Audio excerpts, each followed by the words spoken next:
So now, pababa na ako. Mainit yung araw pero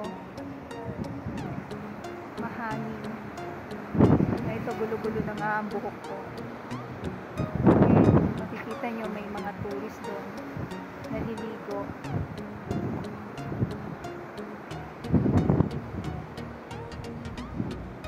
Pasensya na kayo sa video kasi against the sun yung pagkuha ko ng video.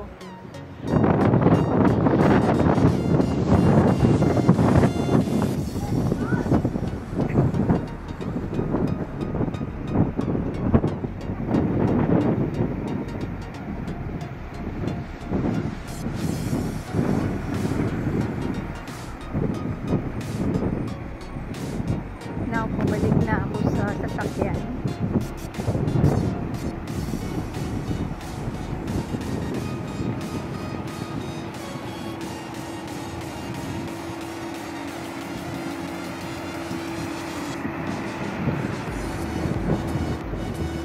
Hello. Baby, finish.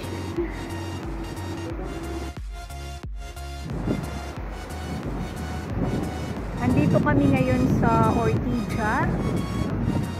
And ito yung mga residential houses.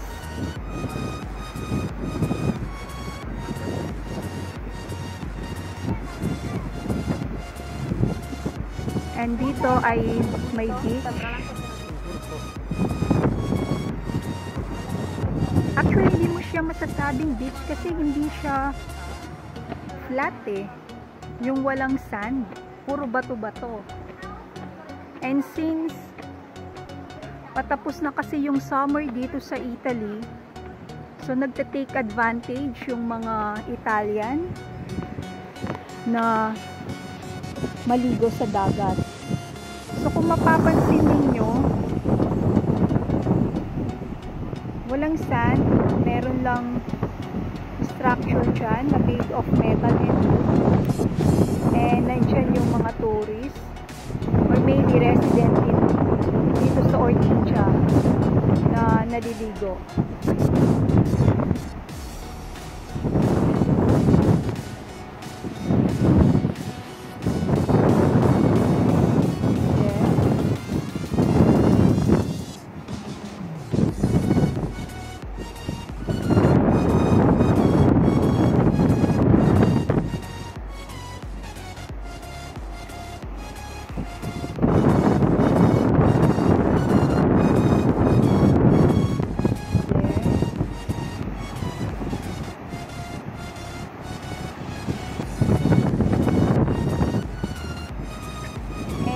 Sa Italy,